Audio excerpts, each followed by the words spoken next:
Toi aussi, t'aimerais dunker, mais tu te penses pas assez grand ou pas assez athlétique. Aujourd'hui, je vais te montrer que c'est possible.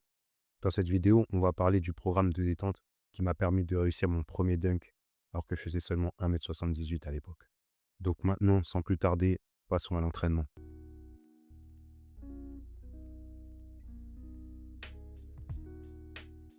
La première chose à faire et à pas négliger, c'est les échauffements.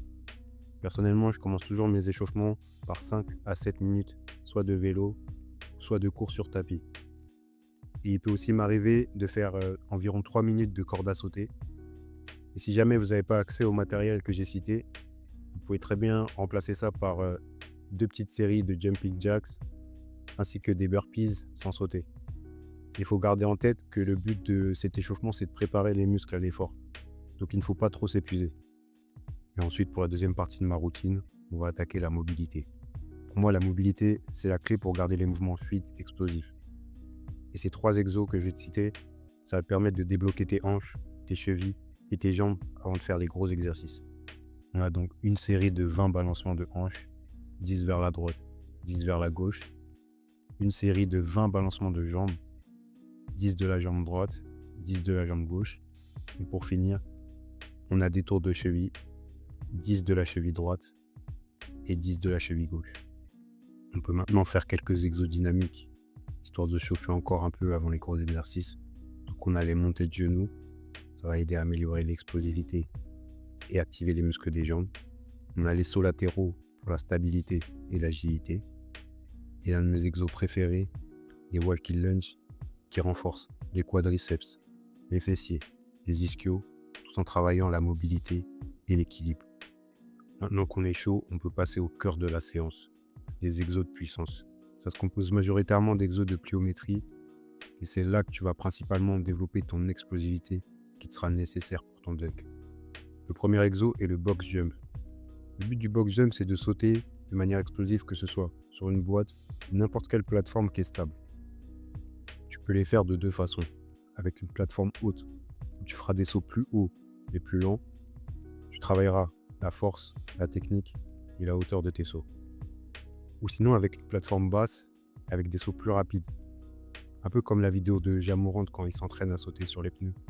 Et cette variante-là, elle est plus axée sur la puissance explosive et la vitesse de tes sauts.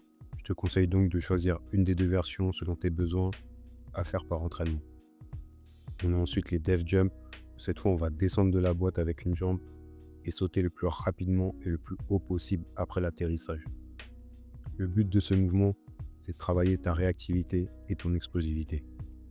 L'exo suivant, c'est le step touch. Le but, c'est d'alterner les jambes de manière la plus explosive possible. Et ce geste imite un peu la manière dont on monte pour aller dunker à une jambe. Donc ça reste un exo très efficace, surtout pour ceux qui sautent à une jambe du coup. Et avec ça, tu vas travailler ta force de propulsion et ta réactivité. Donc un exo qui est assez rare, mais très utile. Et pour la puissance horizontale, je fais également des broad jumps, qui sont tout simplement des sauts en avant qu'on va essayer de faire de manière la plus explosive possible. Et si tu n'as pas la place, tu peux très bien faire sur place, d'avant en arrière. Les 2 derniers exos sont des exos de renforcement de mollets. Avoir des mollets forts, c'est super important pour avoir une meilleure impulsion au sol et augmenter la hauteur de ton saut. C'est pour ça que je fais des séries de 40 petits sauts, pointe de pied. Et une fois arrivé à 40, je fais 10 sauts en hauteur maximale.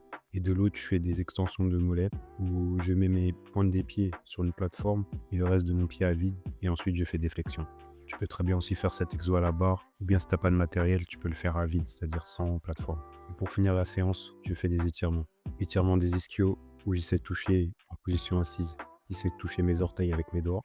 Les quadriceps, où je vais tirer mon pied vers mes fesses et je vais maintenir la position pour chaque jambe. Et pour les mollets, je vais me mettre en position debout, pousser vers le mur en maintenant une jambe en avant et une jambe en arrière. Et ces positions, je les maintiens 20 à 30 secondes chacune. Et je fais 2 séries. Et pour ma part, je m'étire souvent juste après la séance. Bien que je peux parfois m'étirer avant de dormir. Là, pour le coup, c'est en fonction de votre corps, de comment vous vous sentez. Voilà donc l'entraînement qui m'a permis de dunker et que je fais toujours actuellement. La séance dure en général 1 heure ou voire un peu plus. Le but, c'est vraiment pas de faire une longue séance, mais plutôt faire une séance efficace. Et pour le nombre de séances à la semaine, je te conseillerais de faire 2 à 3 séances max. Parce que surtout si tu fais déjà du sport, si tu es déjà en club 2 entraînements, c'est suffisant. Il faut pas que tu te surentraînes et surtout, le plus important, c'est qu'il faut que tu gardes des jours de repos entre tes séances. Tu peux pas t'entraîner lundi, mardi, mercredi, ta détente. Il faut que tu t'espaces les jours. Tu fasses par exemple lundi, mercredi, vendredi. C'est important de ne pas te surentraîner pour vraiment éviter la surcharge sur tes muscles et éviter les blessures et perdre tous tes progrès. Important également de ne pas négliger les échauffements et les étirements. Et pour finir, je dirais que pour dunker, il n'y a pas de secret. Il faut rester consistant. Je comprends que ça peut être long, ça peut être frustrant, mais je suis passé par là aussi. Et dis-toi que chaque entraînement, chaque effort que tu vas faire chaque jour, ça va te rapprocher de ton objectif. Alors reste discipliné, crois en toi, ne lâche rien. Et n'oublie pas, c'est que le début. Merci à toutes et à tous de m'avoir écouté et je vous dis à bientôt.